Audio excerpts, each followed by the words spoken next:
में हमेशा 3 भाषण देते हैं, जिसका पहला जिसका आपने अनुभव किया है। फॉर एग्जांपल अगर आपने स्विमिंग किया है, तो स्विमिंग आपका अनुभव है, मतलब अभ्यास किया आपने, उस चीज का प्रैक्टिस किया है। एक तो ये हो गया। दूसरा जिसे आपने दिया, एक अनुभव वो होता है जो स्विमिंग सीखने के बाद आप लोगों को बताते हैं कि देख मैंने स्विमिंग ऐसे सीखी, इस तरह से सीखी। और तीसरा जिसे आप देना चाहते थे। एक्चुअल में क्या होता है, कई बार हम एक्चुअल जो बताना चाहते हैं वो नहीं बता पाते। मैं इसको एक दूसरे एग्जांपल से समझाना चाहता हूँ कि आप जब कस्टमर को अप्रोच करने जाते हैं, आप जब 2250 रुपए का प्लान बताना चाहते हैं, क्योंकि आपने 2250 से ज्वाइन किया था, ये आपका अनुभव था। आप सामने वाले को बताते हैं कि 2250 रुपए में आपको भी ज्वाइन करना है, ये आपने उसको प्लान दिया, दूसरा स्टेप ये हो गया। लेकिन आप क्या उसे वही देना चाहते थे? आपको उस घर से निकलने के बाद कई बार समझ में आता है कि पार्टी तगड़ी थी, उसे 2250 नहीं, उसे 3750 का प्लान बताना चाहिए था, उसे 10,000 का प्लान बताना चाहिए था, उसे 1.25 लाख का प्लान बताना चाहिए था। मतलब 3 एस्पेक्ट्स होते हैं प्रेजेंटेशन के। मैं इसके स्टेप्स की तरफ आगे बढ़ता हूं, आप उसे कायदे से समझिए। प्रेजेंटेशन के विषय को समझें, अंडरस्टैंड योर प्रेजेंटेशन प्रॉपरली। कई बार क्या होता है कि आप अगर चाहते हैं कि अच्छा प्रेजेंटेशन हो, तो आपको उस सब्जेक्ट के बारे में बहुत अच्छा पता होना चाहिए। आप देखिए, अगर आपको कोई रेसिपी बनानी है या फिर आपको कोई रेसिपी सर्व करनी है, तो आपको उसके बारे में पता होना चाहिए।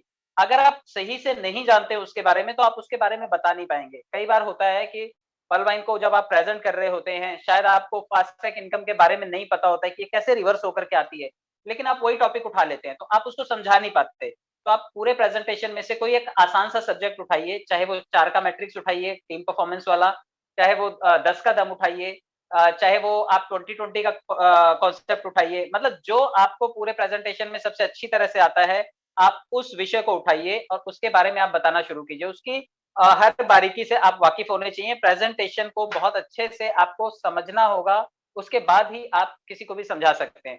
पर्ल वाइन के बारे में इतना कुछ है जानने के लिए, आपको 2-2, 4-4 लाइनें भी अगर आप इकट्ठी करें हर टॉपिक की, तो आपके पास एक अच्छा खासा संग्रह हो जाएगा। तो आपको प्रेजेंटेशन को सबसे पहले अच्छी तरह से समझना है। जब आप उस विषय को समझ जाएंगे, आपका सब्जेक्ट क्या है, तभी आप उसके बारे में बात कर पाएंगे। आप कोई भी चीज हो, आप कोई खेलकूद का सामान लेने के लिए जा रहे हैं या उसके बारे में आपको बताना है। दुकानदार देखिए, अगर आप क्रिकेट का बॉल लेने के लिए गए, तो क्रिकेट के बॉल के बारे में बताता है, वो टेनिस बॉल उठा करके नहीं बताता आपको। आप अगर लेदर की बॉल चाहते हैं, तो वो उसी के फीचर्स बताएगा। तो आपको किसी भी चीज के, किसी भी प्रोडक्ट के फीचर्स बताने अच्छे से आने चाहिए। अगर आप उसको अच्छी तरह से सब्जेक्ट को समझते हैं, तो आप उसके बारे में बता सकते हैं। तो सबसे पहले चीज हुई कि आपको किसी भी चीज के बारे में जानकारी इकट्ठी करनी है। जैसे अगर आप डेंटिस्ट के पास जाते हैं, तो उसके पास सब चीजों की जानकारी होती है, दांतों की, कि दांत कैसे होते हैं, कैसा स्ट्रक्चर होता है, कितना रूट इसका होता है, कैसे रूट कैनल किया जाता है, कैसे डेंटल क्लीनिंग की जाती है, कैसे कैल्शियम और फास्फोरस और मिनरल से बने हुए दांत होते हैं, उनकी देखरेख कैसे करनी है, ब्रश का एंगल कैसे होना चाहिए। अब वो उसके बारे में जानता है, इसलिए वो उसके बारे में प्रेजेंट कर सकता है आपको। तो आपको भी अपने आप को अच्छा सा कोई भी विषय के ऊपर जब आप बताते हैं, तो आपको उसकी प्रॉपरली इंफॉर्मेशन होनी चाहिए।